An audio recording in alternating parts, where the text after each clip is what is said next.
You've been skipping all of your inspections on your actual rental properties that you're going to buy with the DSCR loan. And now it's going to come back and unfortunately bite you in your wallet. So this week, guys, I want to talk about a actual real life scenario that happened with one of the clients I worked with that was looking to purchase a rental property using a DSCR loan and passed up on his inspection period, which ended up costing him tens of thousands of dollars. So welcome back to the show, Chasing Financial Freedom Podcast. I'm your host, Ryan Dement. If you're not subscribed, please subscribe, share, and comment. I'm watching the views. Over 85% of you guys are not subscribed that are watching the video, so please subscribe. All right, guys, let's get into it. So this deal that I'm talking about is threefold. This individual is a somewhat seasoned investor. They have 4 properties under management, and we're looking to buy their 5th. And so far, of the 4 that they purchased, they never have done a inspection or performed one. And typically they're buying these properties either off market or from a wholesaler. If it's going to be marked as is, you should be making sure that you're checking the property, because ultimately it's all going to come out in the appraisal. Even though the appraiser is not an inspector, he or she is going to find deficiencies that will not allow the property to pass what they call is a C3, condition 3, which means that's where you'd want to be ideally for a purchase on a rental, maybe a C2 in a higher market. Most of these properties are in Ohio and also Indiana. So they're going to be in the C3 range. Once you get into C4 and C5, those appraisals are going to be marked as subject to, and I don't know if you're familiar with that, but what happens with subject to is there's going to be a laundry list of items that the appraiser feels that are quote unquote health and safety issues. It could be electrical, it could be plumbing related, it could be HVAC related, it could be foundation, siding, garage. There's so many things, stairs, drywall. There's just so many things that it can fall under. But even if you're buying a property off market, so let's get right into this. If you're buying a property off market, 1, don't pass up your inspection. The other piece of that is, if you're not going to pay $600 for an inspection, hopefully you have a local construction team, which has a licensed general contractor, that he or she can walk through the property with you, or walk through the property and figure out what the issues are, the challenges are going to be. Because ultimately, if you're going to use financing for this deal and we can't get to a C3 on the property, more than likely it's going to be marked, as I said earlier, subject to. When that actually happens, you're going to have to pay for those repairs. And on the front end, if your seller's not willing to work with you and it's subject to, it's as is, where do you go? You're left with the bag. So I would make sure, here's number 2, when you're buying these properties and they are being sold as is, I would put a contingency in there that states, if there's X amount of dollars found in my inspection or through the appraisal, it gives you ability to walk away. Your earnest money of X amount of dollars, whatever it is, 1,000, 5,000, 10,000, whatever you're putting up, is not going to be lost. So number 2 is protect yourself in the purchase agreement. You need to come up with a threshold of what you're willing to pay for if the inspection or the appraisal finds items that total X, 5,000, 10,000, 15,000, whatever it is. On this deal that I'm talking about, there was roughly about $40,000 of work that needed to be done. This house wasn't even a C4. It was marked as a C5, which is the worst. You had HVAC issues, you had electrical issues, you had plumbing issues. The meter head had not been on in years. The garage was falling down. The siding on the house was bad. The rails, the handrails outside were just not there. The porch was pretty much falling apart to where if you walked on it, you would fall through it. Drywall issues. And of course, the appraiser is going to try to give you an estimate of what it's going to cost to rectify the actual items. And on this deal, it came up pretty close to $40,000. And the purchase price on this deal was $95,000. So almost 50% of your purchase would have been tied up in costs that you needed to rectify. This deal is still playing out. I don't have an answer of where it's going. This was an off-market deal. There was no protections up front for the buyer. They didn't write it into their purchase agreement to where if they found X amount of dollars, they would be taken care of and they could walk away. It was marked as sold as is. So this will be interesting. It has a decent amount of earnest money that can potentially be lost.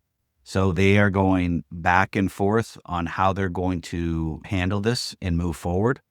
I would really be,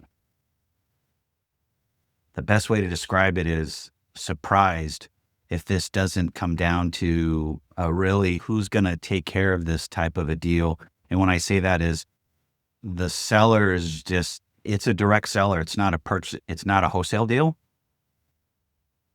So you're dealing with the seller directly, but neither party has a realtor involved. It's just two individuals doing a private sale between the parties.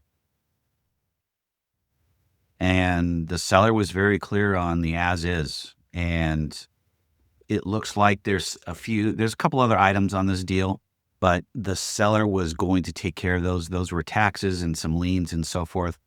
That's perfectly fine. And the best way that we can avoid this issue moving forward is one, protecting yourself up front by getting that inspection. Two, writing it into your purchase agreement to make sure that you have a period. Here would be the strongest way. Having a period of 10 to 15 days for an inspection, and if there's too many things wrong, you walk away. If it's being marked sold as is, then you're putting a contingency in there. This would be number 3, that you put a contingency in there that states that if there's X amount of dollars that needs to be done on the repairs to get it to a C3 level, then you actually are moving on and you get your earnest money back. The seller has to be fine with that. You can't continue to sell a property as is, knowing that the end buyer is going to use financing, unless this end buyer wants to switch from a DSCR loan and get a bridge/fix and flip loan, which means he or she is going to have to pay double closing costs. The bridge loan will have to be closed, so you could actually get the monies for the repairs and the acquisition, and then you would have to then rent it out and then get yourself closed into a 30-year DSCR. What happens there? You have front-end closing costs, which the bridge loan is going to be higher closing costs because it's going strictly off of the asset. They might not even pull your credit depending on which lender we go to. So you have that. The second thing is you're paying interest only. So you're never paying the principal amount down, and you typically have anywhere between 3 and 12 months to finish the fix, and then be able to roll it out into a DSCR loan. Now, an item here that most people don't talk about, brokers, is there are lenders that will do a bridge/fix and flip loan, and they'll allow you to roll it into their DSCR product. They'll cut down some of their closing costs or their underwriting fee. It's not much of savings, but it does have some. But then once you finish the fix and flip/bridge loan, you got to close the DSCR. So you have to pay a whole nother set of closing costs from the lender. You have title costs that you have to pay. There are city/county fees that you're going to have to pay because the deed is being transferred over to the new lender with your entity on it. And then lastly, if you're working with a broker, he or she's not going to work for free on both deals.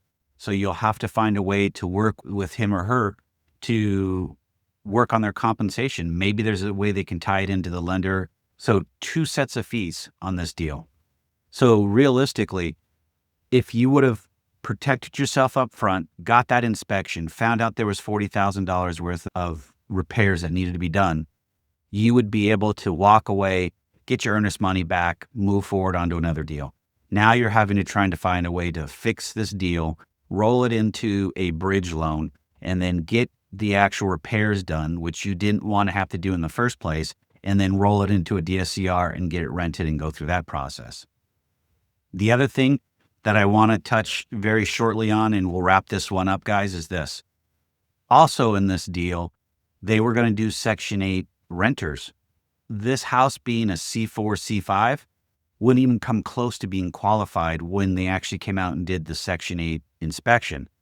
Are you going to, and I'm asking this question broadly, are you going to do it based upon code for Section 8, which typically is not going to be the same? Section 8 is going to be a little bit less than what you would get out of a C3. Me personally, I rather just bring it up to C3 standards. It's a little bit more money, but then you don't have to worry about it for a while.